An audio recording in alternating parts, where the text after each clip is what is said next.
Saya sebagai Ketua Umum LSM Hajar Indonesia, Hukum Jamin Rakyat, dan sebagai Ketua Umum Partai Negeri Daulat Indonesia, Partai Pandai, menanggapi secara yuridis maupun secara politis terkait dengan konferensi pers yang dilakukan oleh Amin Rais, ya, yang saya katakan ini adalah suatu bentuk penghinaan, ya, ujaran kebencian terhadap Kepala Negara Republik Indonesia dan Sekretaris Kabinet Republik Indonesia. Sesuatu kalimat-kalimat yang tidak sepantasnya ketika seorang yang dianggap negarawan, ya, tokoh politik senior, kemudian menyatakan hal-hal yang sifatnya kalimat-kalimat seperti gay dan dibandingkan dengan kaum Nabi Lut. Ya, di sini saya mengatakan bahwa orang-orang seperti Amin Rais itu tidak bisa dibiarkan gitu. Dia tidak boleh mengklarifikasi seolah-olah mengatakan bahwa nanti di pengadilan dia akan menggantikan jaksa. Bagaimana kalau sebaliknya ada AR misalnya, saya katakan dia itu sinting atau sarap atau gila. Nah, silakan laporkan saya, nanti kita ngomong di pengadilan, saya akan datangkan ahli yang mengatakan dia sakit jiwa. Itu kan suatu hal yang tetap akan melukai perasaan orang siapa saja. Karena tata krama bangsa Indonesia baik secara demokrasi, politis, pendidikan, di bidang apa saja, secara kultur masyarakat mana saya tidak membiasakan kalimat-kalimat yang sifatnya propaganda, menghina, merendahkan martabat manusia gitu. Makanya dikatakan pepatah Manado itu situ temo temo tou, yang artinya hanya manusia yang disebut manusia itu kalau bisa manusiakan manusia gitu. Nah, di sini saya nggak ngelihat tokoh negarawan seperti Amin Rais memanusiakan manusia. Cara kritisnya ini memang adu domba gitu. Kalimat, ya sudah tahu dalam Islam itu kan kalau namanya gay, homo itu kan tidak dianggap dilarang gitu secara agama. Nah, walaupun pada dasarnya di Indonesia itu adalah kehidupan privasi, dan itu adalah mungkin juga merupakan sebagai satu takdir yang dimana orang-orang gay itu tidak bisa juga diperlakukan dengan cara-cara yang seolah-olah tidak seperti tidak seperti manusia. Nah, tapi saya melihat Pak Sekretaris Kabinet yang bernama Pak Teddy itu, Letnan Kolonel Teddy, adalah seorang tentara yang berprestasi, ya, merupakan lulusan Akademi Militer tahun 2011 dan sudah tergabung di pasukan elit Kopassus. Ya, sudah dilihat dari awal memiliki ketahanan fisik, mental, dan pasukan tempur juga, serta kepemimpinan yang cukup handal. Nah, kemudian dia adalah lulusan Sekolah Taruna Nusantara. Juga meraih kelulusan, ya, di puncak tahun 2019 dia mengikuti Army Ranger School, salah satu sekolah militer paling terbaik di dunia, lulus masuk 20% yang sangat membanggakan, sebagai top 20%, itu lulus terbaik beliau. Kemudian Pak Teddy juga meraih lulusan terbaik US Army Infantry School, lulusan America Airborne School, pendidikan intelijen di Australia tahun 2015. Dari sisi akademik, penyelesaian S2 kajian teroris di Universitas Indonesia tahun 2021, yang saat ini Pak Teddy itu telah melanjutkan S3 ITB dalam bidang Sains Manajemen. Kemudian karir lingkungan kekuasaan menjadi asisten ajudan Presiden Jokowi tahun 2014 sampai 2019. Lanjut lagi menjadi ajudan Menhan 2019 sampai 2024, hingga sekarang dipercaya menjadi Seskap dalam Kabinet Indonesia Maju. Nah, jadi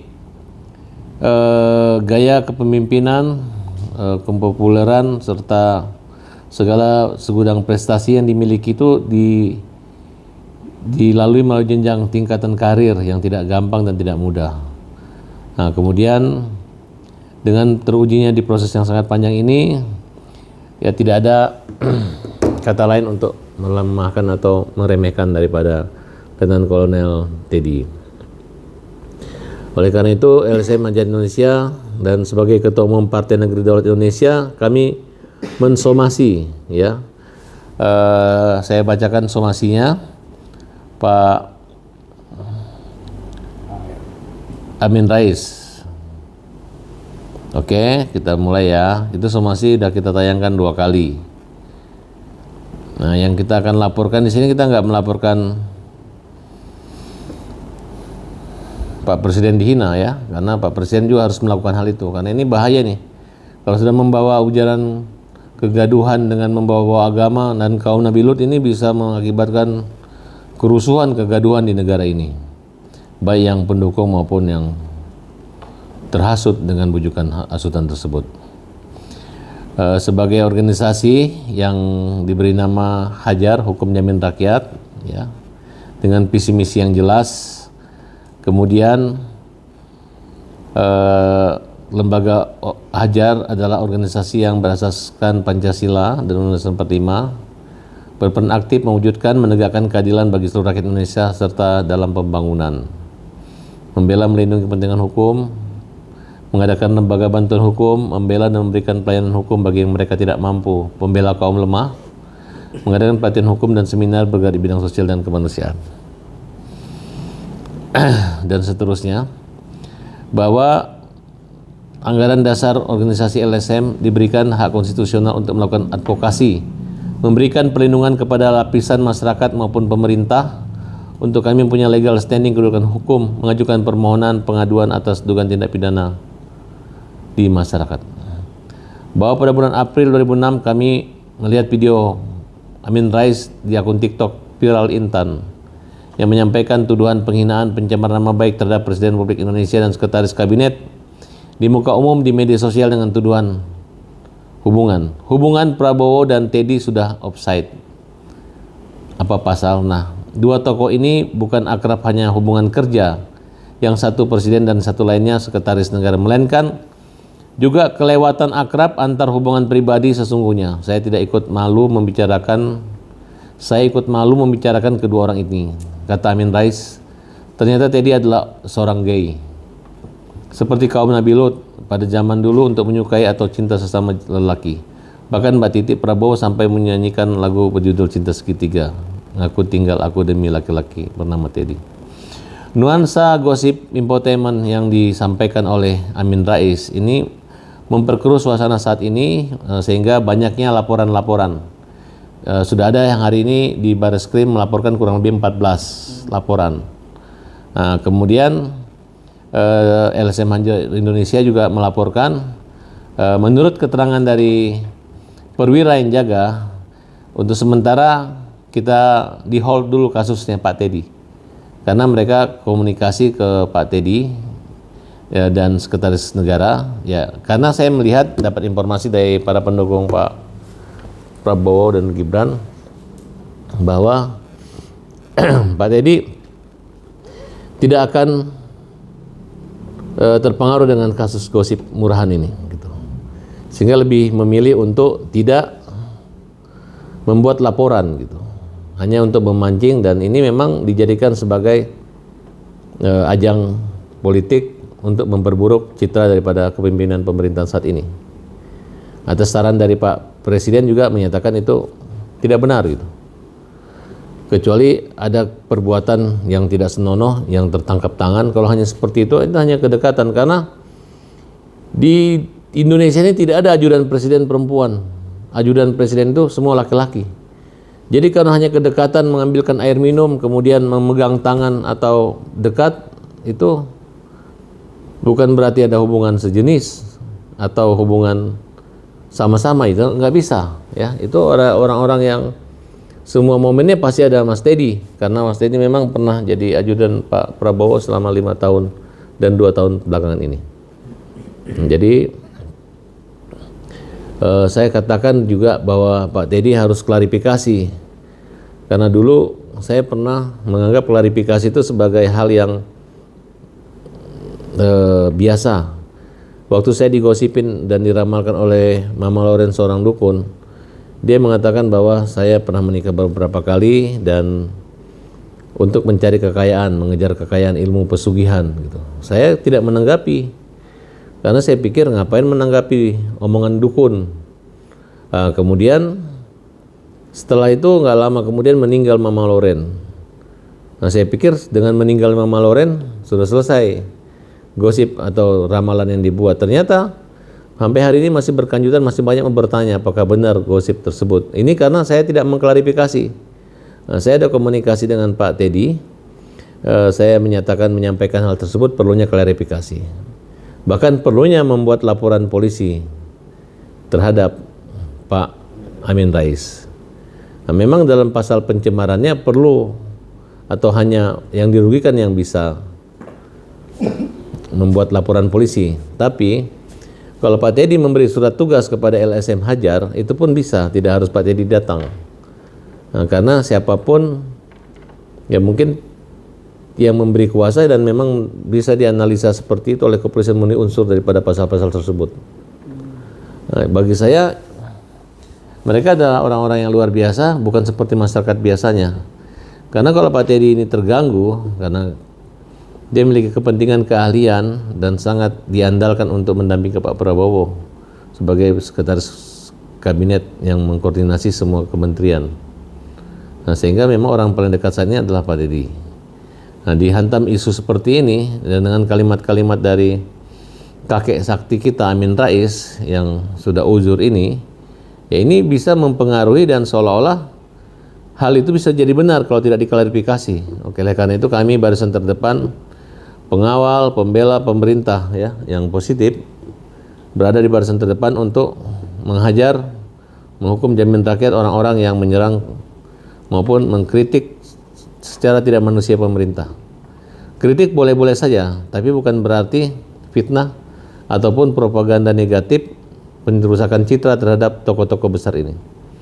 Karena mereka terlahir dari adanya demokrasi dan mereka sebagai pengawal hukum juga. Kalau orang-orang seperti mereka dikecilkan, bagaimana orang-orang di antara kita yang saling mengecilkan, saling ribut dan saling berbenturan tanpa taat dan patuh terhadap hukum. Oleh karena itu, kita meminta kepada Amin Rais untuk menjelaskan secara tegas. Jangan sampai nanti dia mengaku itu adalah rekaman AI lagi. Ya, karena dia menyatakan tidak akan minta maaf dan ingin membawa perkara ini ke pengadilan. Dan hanya sifat atau kearifan kebijaksanaan dari pemimpin besar kita Pak Prabowo dan sekap saat ini yang menganggap persoalan ini kecil. Katanya kata Einstein, masalah kecil jangan terlalu dikecilkan, masalah besar jangan terlalu dibesar-besarkan. Kata Napoleon Bonaparte katanya orang kecil yang menganggap masalah kecil itu besar, orang besar yang menganggap masalah besar itu kecil. Nah, jadi sikap kedewasaan dan kenegarawan dari presiden yang tidak menanggapi. Nah, tapi saya nggak tahu. Jangan sampai karena semakin terus diserang terus, mungkin dalam waktu dekat sekretaris kabinet akan membuat laporan kepada Pak Amin Rais. Makanya saya berbicara sebagai ketua umum Partai Negeri Daulat Indonesia, Partai Pandai, bahwa kami adalah partai yang mendukung pemerintah dan akan terus melawan dan melakukan satu upaya jalur hukum untuk menghadapi partai umat yang menyerang pemerintah saat ini gitu. Dengan isu-isu yang bukan tidak masuk akal, tapi isu-isu nakal, isu-isu liar dan sangat jahat. Ya, gitu. Kenapa? Karena dia tahu kalau ada orang membandingkan kaum Nabi Lut, itu tujuannya apa? Untuk menghancurkan, untuk merusak. Nah, maksud saya pasal tanpa persetujuan Pak Teddy pun kita bisa membuat laporan dengan undang-undang ITE. Gitu, demikian. Bang, artinya menunggu juga klarifikasi ya dari pihak Pak Amin Rais itu sendiri.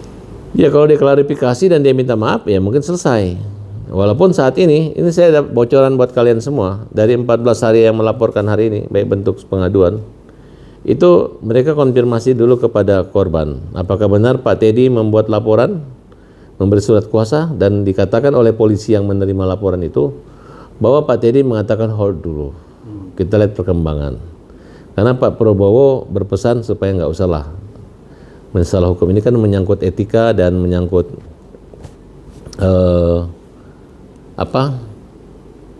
masih banyak urusan negara yang harus diselesaikan. Masih banyak urusan negara yang harus lebih difokuskan, bukan laporan terhadap Teddy gitu. Oleh karena itu kami tetap sabar dan mendukung dan minta kepada polisian untuk menerima laporan-laporan ini. Kalau pihak Mabes Polri tidak menerima laporan ini, ya artinya kenapa dibiarkan orang seperti Pak Amin Rais melakukan manuver-manuver seperti ini gitu. Besok-besok berita-berita terjadi hanya mengecilkan dan mencoreng serta melecehkan lembaga pemerintahan kepresidenan di Indonesia. Bang, sudah ada jawaban atas somasi Abang? Belum, hanya kita jawaban klarifikasi bahwa siap menghadapi, punya bukti dan menghadirkan dokter, kira-kira seperti itu. Bang, akhir-akhir ini banyak politisi-politisi yang lawas itu menyerang pemerintahan saat ini. Kenapa tuh Bang? Alasannya Bang? Kemarin kan Yusuf Kala, sekarang Amin Rais. Menurut Abang seperti apa Bang? Ya itulah kalau namanya star syndrome ya. Artinya orang-orang yang sudah tidak memiliki kekuasaan mungkin melihat Pak Prabowo susah ditemui sehingga orang yang paling dekat dan dianggap menghalangi pertemuan itu adalah Pak Teddy. Akhirnya kenalah dia digosipin, disebut istilah Bunda Teddy lah, dianggaplah anak kesayangan. Padahal sebenarnya hubungan Pak Teddy dengan Pak Prabowo itu bukan hanya sebagai ajudan, karena kita ketahui Pak Teddy itu adalah ajudannya Pak Jokowi dulu, asisten ajudan. Nah, kemudian orang mengatakan kok pindah di sana, dia adalah orang di taman Pak Jokowi. Tidak. Saya yakin Pak Teddy ini memiliki hubungan persaudaraan, kekeluargaan, karena adanya keturunan dari Manado, Sulawesi Utara. Nah, bisa juga kami menduga bahwa Pak Prabowo sangat sayang kepada Pak Teddy, karena Pak Teddy ini adalah masih bagian keluarga mereka, atau mungkin sudah bagian cucu daripada Pak Prabowo mungkin. Karena untuk mencari orang kepercayaan, kalau nggak ada punya hubungan darah, nggak ada hubungan kekeluargaan, atau hanya keloyalitasan, atau betul-betul teruji, itu nggak bisa. Nah, tentu banyak pertimbangan kenapa Pak Teddy dianggap orang yang tidak memiliki karir prestasi di militer maupun pendidikan, tapi memiliki karir hubungan persaudaraan perdarahan. Nah, itu tidak terlalu dibuka, karena kalau dibuka nanti dibilang KKN lagi. Nah, jadi teman-teman harus maklumi bahwa nggak mungkin Kopassus seperti Pak Teddy itu adalah homo, nggak mungkin. Saya aja kalau lomba lari dengan Pak Teddy saya kalah. Apakah Pak Teddy yang sekuat itu, setangguh itu dibilang homo, gay, atau bencong? Tiba-tiba Farhad Abbas yang lebih loyo dari dia dibilang laki-laki perkasa. Nah, kira-kira seperti itu. Nah, jadi mungkin saat ini Pak Amin Rais matanya udah agak kabur dan telinganya agak kurang pendengaran. Jadi sehingga gosip yang diterimakan tidak sampai dengan dikeluarkan. Nah, kita maklumi juga, tapi kalau Pak Teddy melaporkan Amin Rais, ya saya yakin di sisa hidupnya nanti Pak Amin Rais akan merasakan jeruji besi hanya gara-gara mulut badan binasa. Dan saya minta kepada Partai Umat, ya, kita sama-sama ketua umum partai untuk mengingatkan tokohnya dengan cara-cara negarawan. Jangan mendukung apa yang diungkapkan dengan atas nama partai. Nah, karena menurut saya sangat mudah pemerintah untuk melakukan tindakan-tindakan yang atas nama hukum. Tapi tolong dihargai. Kenapa saat ini belum Pak Teddy maupun Pak Presiden membuat laporan? Karena dapat kita maklumi. Kami pun tersinggung dengan ucapan dan fitnahan mereka. Tapi pihak kepolisian berusaha netral, tetap menunggu harus dari orang yang tercemarkan nama baik yang bisa membuat laporan. Nah, tapi masih ada celah bahwa mereka melakukan ujian-ujian mengkait-kaitkan dengan agama. Dalam Islam, kalau orang udah bicara kaum Nabi Lut, itu sama dengan membalikan tanah, hancurkan. Itu sama adalah rencana kudeta ataupun rencana untuk memasukkan presiden. Dimulai dengan cara-cara yang kotor dan tidak sesuai hukum. Nah, mungkin Mas Budi, tanggapan Mas Budi tentang rencana laporan kita kemarin dan bagaimana upaya selanjutnya. Demikian, silakan. Memang kemarin saya dengan tim hukumnya kantor Pak Farhad itu ya berencana memang mau mengajukan laporan ke Polda Metro Jaya ya terhadap ucapan yang termuat di dalam video Pak Amin Rais ya.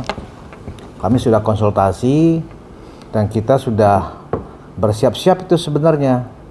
Tetapi ketika kita sampai jam 8 malam ya, ternyata memang ini delik aduan absolut, sehingga kita tidak bisa diterima laporannya, harus yang bersangkutan. Nah, dalam hal ini kan sebenarnya dari videonya Pak Amin itu ada 3 pihak sebenarnya yang berhak untuk melakukan pelaporan, yaitu Pak Teddy sendiri, kemudian disebut juga kan terkait dengan Pak Prabowo, dan ada nama Bu Titi juga kan disebut-sebut gitu lah. Jadi hanya 3 pihak itu yang bisa melakukan pelaporan atau sebagai prinsipalnya. Nah, karena Pak Farhad juga adalah Ketua Umum LSM Pak Hajar ya, akhirnya disiapkan ya, dan Ketua Umum Partai Pandai. Kemudian akhirnya malam itu juga kita menyiapkan somasi dan sudah langsung dilayangkan.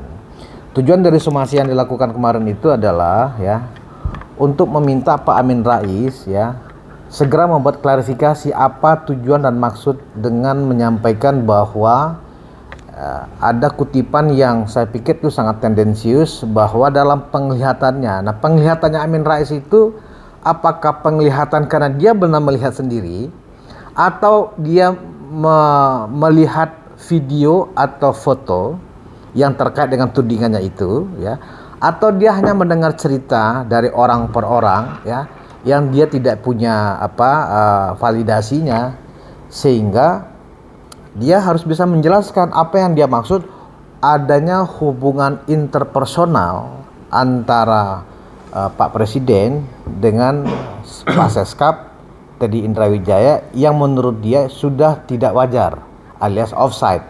Nah, saya pikir orang yang hanya sekolah biasa saja sudah bisa menafsirkan maksudnya apa dari kalimat itu. Ya, dan semakin jelas lagi maksudnya, itu jelas-jelas adalah pencemaran nama baik dan menyerang pribadi ya, menyerang pribadi dan merusak harkat martabat ya dari orang-orang yang disebutkan oleh Pak Amin Rais itu. Dan ini harus dipertanggungjawabkan sebenarnya ya, bahwa kemudian saya baru tahu nih ada perkembangan terbaru bahwa ternyata Pak Teddy sudah respon dan sampai sejauh ini belum mau dilaporkan.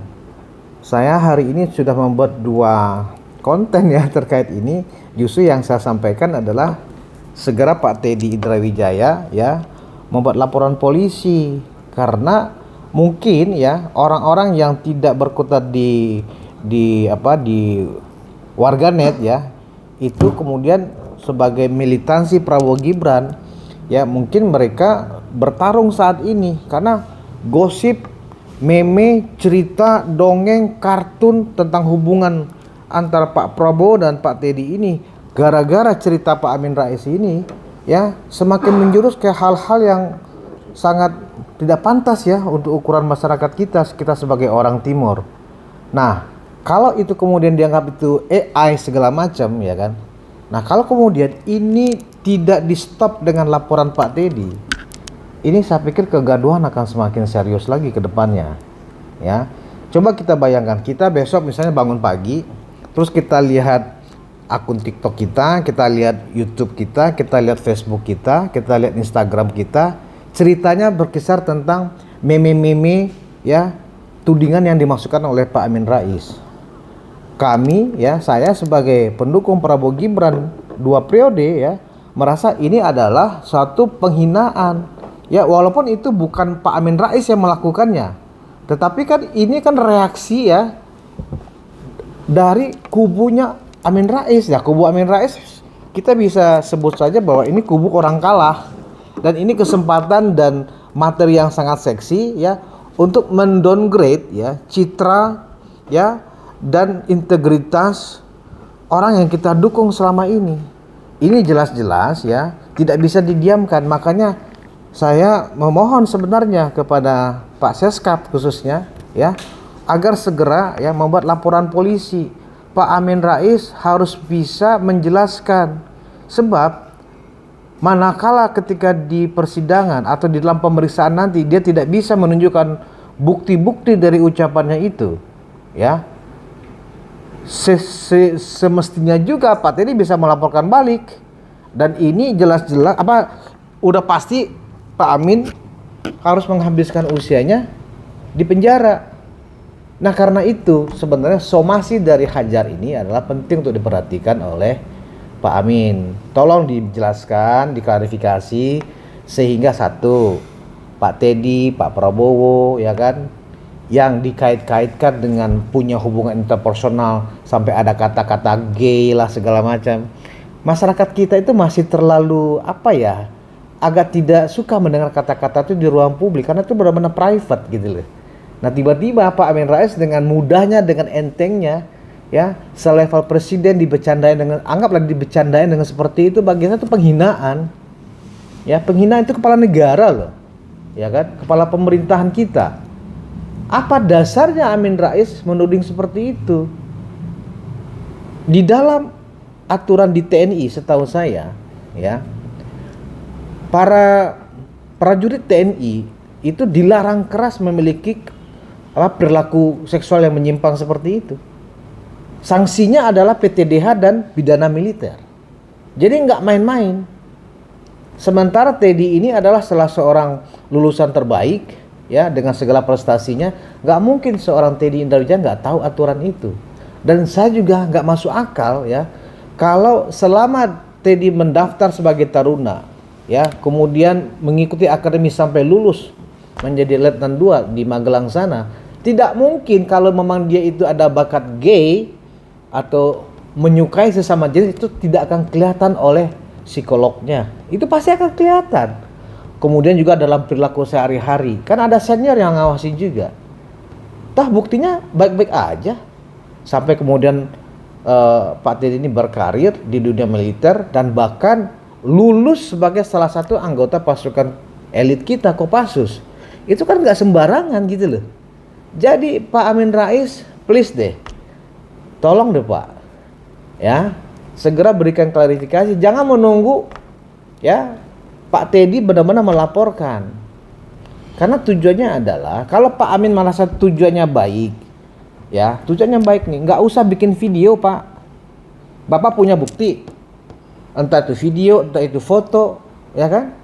Anggaplah misalnya punya percakapan dan yakin itu suaranya Teddy misalnya, ya kan? Nggak usah pakai bikin vlog seperti itu Pak Amin, langsung lapor polisi. Sehingga tujuan Pak Amin untuk menegakkan hukum, menegakkan norma di tengah masyarakat itu nyampe tanpa harus mempermalukan, ya, orang-orang yang kita anggap adalah punya tugas mulia saat ini.